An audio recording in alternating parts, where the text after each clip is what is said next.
Happy Thursday. Today we're tackling a very hot topic. To meal plan or not to meal plan? I'm going to talk with you about the pros and the cons of what I believe are so important when you are determining whether or not a meal plan will work for you in eating disorder recovery. Friend, listen in to today's show and share with a friend or someone that is going through the recovery process, as this episode will surely get your mind thinking, what is going to be the best for you?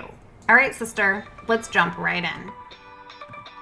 Hey girl, welcome to the Her Best Self podcast. I'm Lindsay Nickel, former competitive figure skater and perfectionist, turned God-led imperfect boy mom and digital CEO. If you find yourself constantly thinking about food and wondering if you'll wake up one day free from the obsessive thoughts and behaviors controlling your life, then I've created this podcast for you because I know exactly what it's like to be a downright hot mess trapped in the destructive cycle of disordered eating. I finally found freedom, and you can too, girlfriend.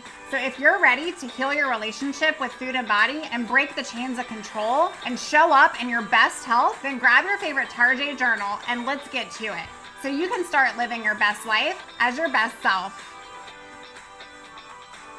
The Journal of Eating Disorders says that recovery from all eating disorders requires the normalization of regular eating patterns, and that research has shown that the goal is best accomplished through planned and structured eating. Today, sister, I'm going to be talking about meal planning, and I am going to be talking about the pros and the cons of what this could look like in your eating disorder recovery process and journey. The first thing I want to say today is that I am not a registered dietitian. I am simply a recovered anorexic, and I have decades of experience in this field and my own personal journey with implementing meal plans and different variations throughout my recovery. So I do encourage you, if you not have a registered dietitian that you're working with that can help guide you through this process, to just ensure that you're working with someone that knows what is best for you and your body. However, I will just share the services that I provide help support your recovery process. And so meal planning and different variations of it is important and imperative to help realign your body back to its set point, back to its freedom point, especially when it's been malnourished for such a long time. And so with my private clients, we actually work together to be able to help provide what is best for you and how you're going to thrive in the process of recovery. And the reason why we do that and the approach I take here is because, again, I'm not a registered dietitian. I'm not prescribing meal planning advice. However, I fully recovered because I decided to try all the things, figure out what worked for me, apply it in my own life. And then I decided that in working with my private clients, allowing to provide some meal patterns and framework around what that looks like for them is extremely beneficial. And so if you're needing help and support from a recovery coach like myself, I would love to work with you. We work on the here and now and actionable steps that are going to take you to the road of recovery all the way to freedom. And I do highly encourage that you work with a dietitian if you're looking for structured support around specific meal plans. So today I'm going to talk about to meal plan or not to meal plan. And the truth really here is that the best meal plan is the best meal guide that's going to work best for you. And I know that's super annoying, but every single one of you is different and thrives in a different type of recovery environment. And you're going to be able to recover in your very own unique way. Personally, this is what I love because I feel like personalized support and one-on-one support is so valuable because it allows you to work directly on this personalized approach with what is going to be best for you. However, I am going to talk about meal planning because it's a topic that comes up constantly in our industry and in our circle. And again, all of this is from my level of perception. So feel free to take it or leave it today, sis, but here we go. So meal planning is essentially deciding your meals in advance. I'm just simplifying it because when we think about meal planning, many of us think about the good, the bad. And so I wanted to do today's episode just to define that the very things that we find may be good, others could also say is a con. And so when we talk about the pros and cons of meal planning, really it's going to be relative to you. It's going to matter as to what is going to be the best approach in your recovery for you, and especially at the level of recovery that you're at right now. When we think about meal planning in terms of fad dieting, these are typically established under diet culture trends, normally without a registered dietitian providing them, and normally they limit tons of nutrients and are highly restrictive when it comes to calories. And when we think about meal planning, that's what we think about. Like, I have to stick to my meal plan. I have to restrict. But when we're thinking about meal planning in recovery, it's actually the opposite. So meal plans in recovery can help establish an essential framework that is going to ensure that you get adequate nutrition. They can actually be the standard or the benchmark to help propel your healing journey forward.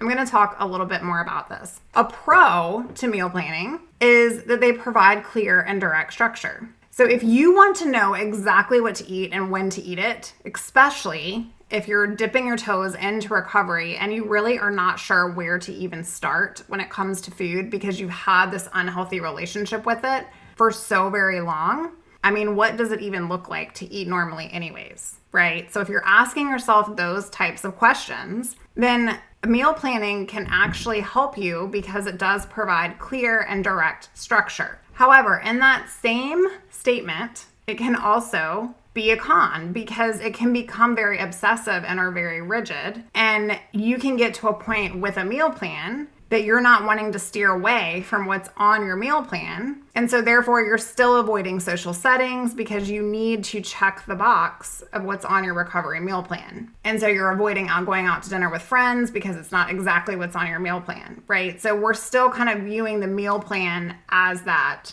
diet culture type meal plan and not really using it as a framework or a benchmark, like a standard to set ourselves against. That's something I just wanted to point out to begin with. And another pro that a meal plan can provide is, especially when you're in the early phases, it can ensure that you are getting adequate nutrition. Think of it more as like a prescriptive thing, right? So again, a dietitian will prescribe a meal plan to you that you can leverage, and there's different versions. You might have an exchange type meal plan where you're looking at food components. You might have more of something that I leveraged with my dietitian was the rule of threes. And essentially that worked wonders for me. And it was a standard that I could adopt. And it didn't happen overnight, but I won't go into too many details on this one. But think of 3 meals a day, 3 snacks a day, 3 food groups per meal, and no more than 3 hours apart. And that was simplified. It helped me. It established something to set a standard towards, especially when I did not know where to start. But in terms of your malnourished body and where you are right now, it can help solidify a safety net for you in early phases of recovery. On the flip side, some can feel like a ton of food, and therefore when you have it all written out in front of you, I remember when my dietitian handed me the sheet of paper and it was like everything for the entire day, I literally turned to her and said, "You want me to eat all of that? Like, there is no way." And I say that not to trigger anyone listening today, but simply to just be transparent with you. It felt like a ton, and so it caused anxiety and overwhelm for me. And so in the early stages, I was able to kind of form my own menu by design. And so that's what I talk about with clients and how I think about food in terms of eating disorder recovery, because what's going to work best for you might not work best for me. You might want a structured meal plan that you can follow every single hour and a half, 3 hours when you're eating next, or you might not. You might want something that is going to ensure that you are getting adequate nutrition, but is it also going to give you some flexibility to be able to not have such rigid rules? So another pro with meal planning is that, let's face it, we've all got tons of stuff on our plate. And right now, if you've been limiting or restricting your food intake, you probably don't have a ton of energy. And even less energy to want to prepare your own meals. And so with a meal plan, you're preparing in advance. So this leaves you less time to second guess what you're having, which essentially is going to give you some space to not shut down because you're super overwhelmed thinking about what to eat. So you just decide not to eat. I remember so many times opening up the refrigerator and thinking, like, what is it that I'm going to eat? What am I giving myself permission to eat? I know I'm in recovery and I know I should be eating more. And so that created more guilt and shame. Like I wasn't doing this the right way. Then I would shut the fridge because I was overwhelmed with like what options I had, right? It caused confusion, but confusion's from the enemy because confusion is going to want to keep you stuck and trapped in eating disorder brain and behaviors. And having a plan is going to help you when you don't have the energy or the motivation to keep yourself accountable. And so if you can have some set things that are already prepared, foods that are in your fridge, things that you can, I call your go-tos, then this gives you that ability to not second guess. What I did during recovery is I would keep granola bars like in my purse when I was running around because I couldn't give myself the option. Oh, I'm just busy, so I didn't get a chance to eat. No, like there wasn't that option. I made a plan in advance to where I always had something readily available. And so a meal plan can certainly help with this because you always have something on hand that you can pull from and choose from. A con with this, however, is that sometimes cooking and preparing meals in advance, it just seems too hard.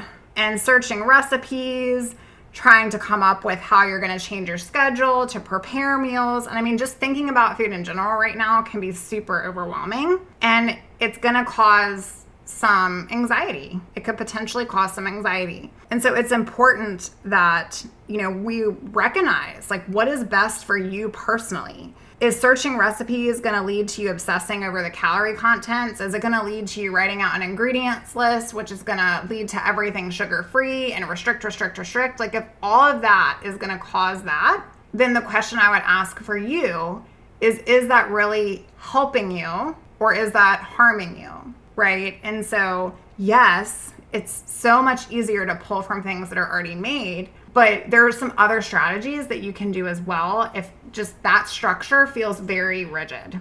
Another pro with meal planning is that it is going to create less anxiety for the most part. And it's going to give you the feeling of I have some control because I've planned in advance and I know what I'm doing, right? I've given myself that permission. And I can create a list. I can go to the store. It's going to reduce time in my day because I know what I'm doing and what I'm getting.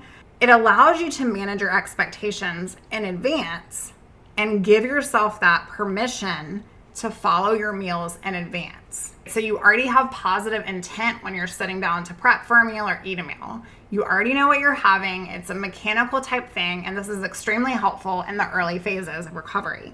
The con, however, is that maybe the grocery store just gives you anxiety in general, or maybe it's super triggering. And so while yes, it can be less anxiety driven if you have a plan, it also can create some anxiety if you need to go to the store regularly, if you're following these rigid lists. And so maybe you're in the store trying to stick to your list and something catches your eye and you're like, oh, I would love to buy that. But then you're not granting yourself that permission because it's not on your list, right? And so therefore, it's creating this dance of flexibility in your life. It doesn't have to be black and white. And if you're not wanting to add anything extra to your cart, or you create all these rules even within the grocery store, then maybe sending someone else to shop for you is a great strategy that you can explore in this process of recovery. A meal plan is simply to help you from becoming overwhelmed. So sister, if you are feeling more overwhelmed, then try something else.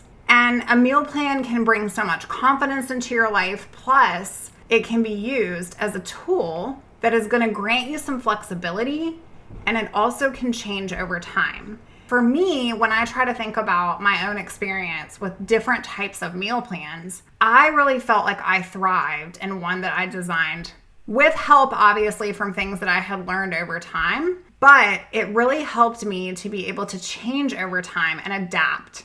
And as I got more secure in food choices, it gave me some freedom to be okay to swap things in and out. Here are a few tips for a starting point. If you're committed to your recovery right now, but you're just struggling to begin, and you're even considering like if a meal plan is going to be helpful or harmful for you in the place that you're at today. I want you to write out foods that you enjoy from each major food category, each major macronutrient category. So what carbs, what proteins, what healthy fats can you turn to right now?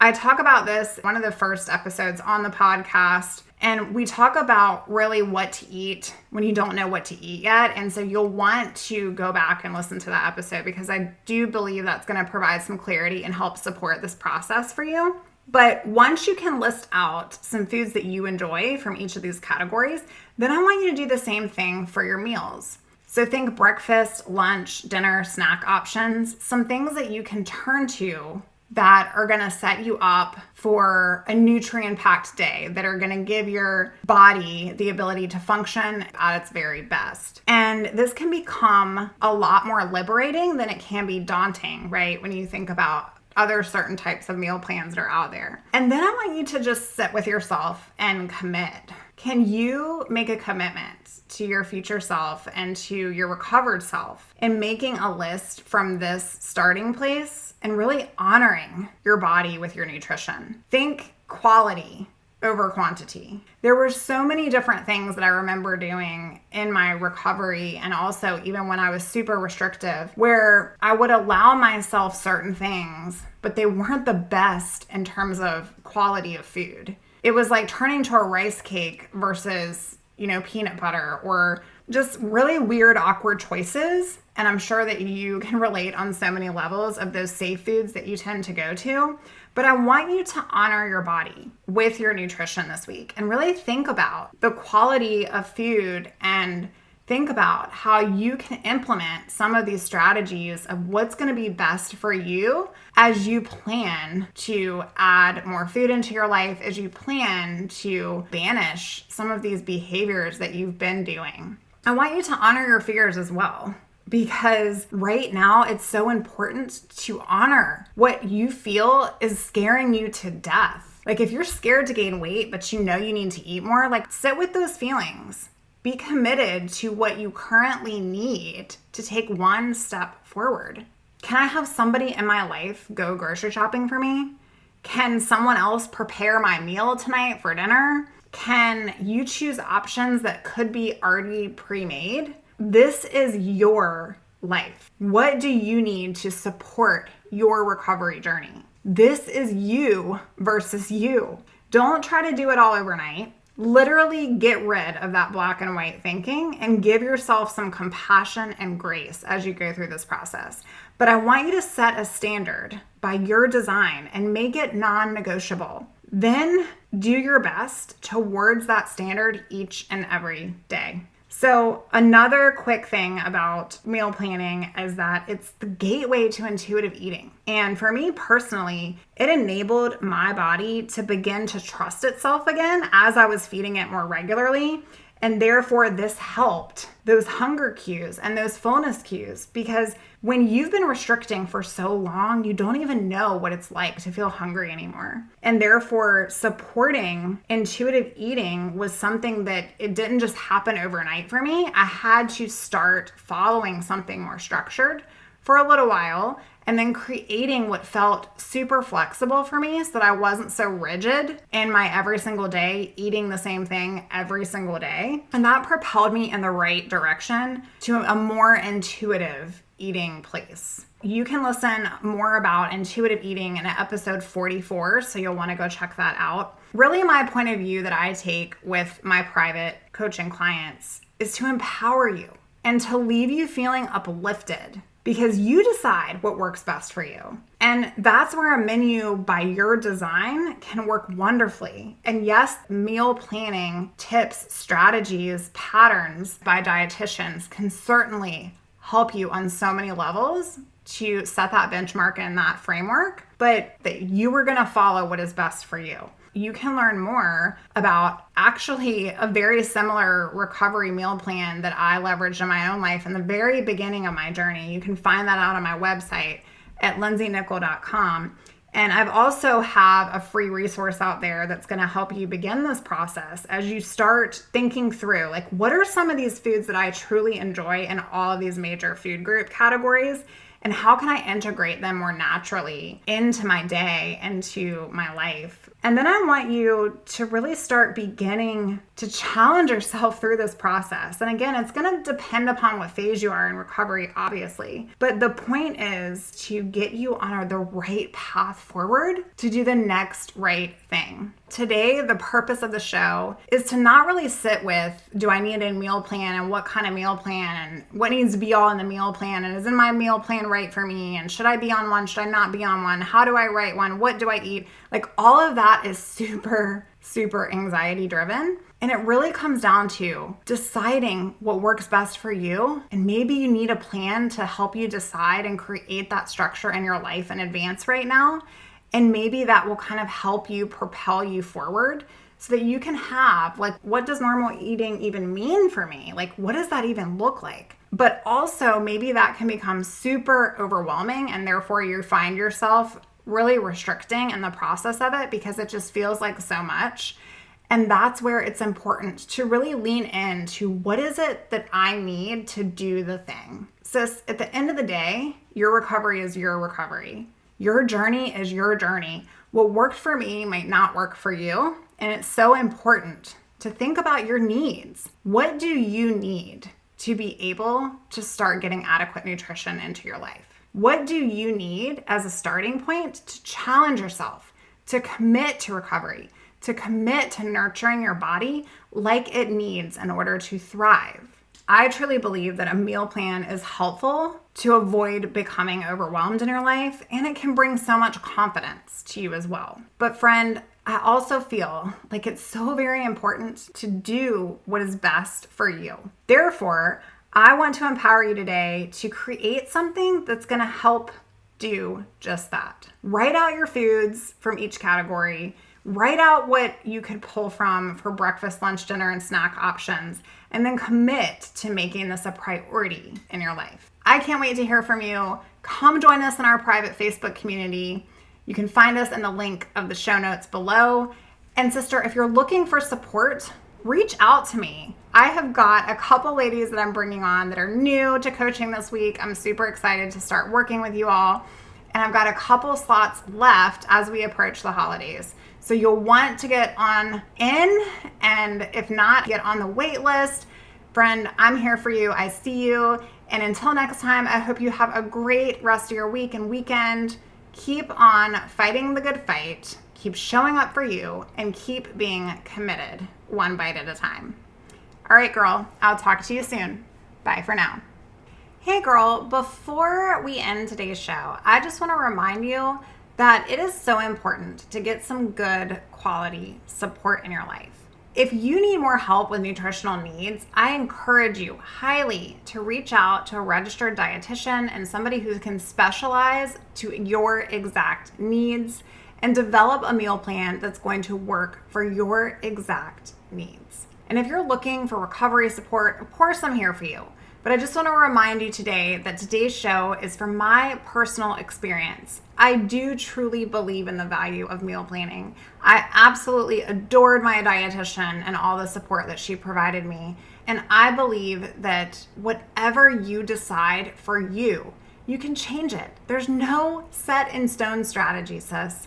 So I just wanted to share today's episode with you to encourage you, inspire you, and to help you through the healing process. All right, girl, talk to you soon. Oh, friend, thank you so much for letting me share what was on my heart today. My hope for this podcast is to help more women find freedom from food and body. If this has empowered or blessed you, let me know. I'd be honored for your rating and review of my show, and I'd love to connect with you in my private Facebook community. You really can move from perfection to purpose. Let's break the chains together. I'll help navigate the way. Until next time, bye for now, girl.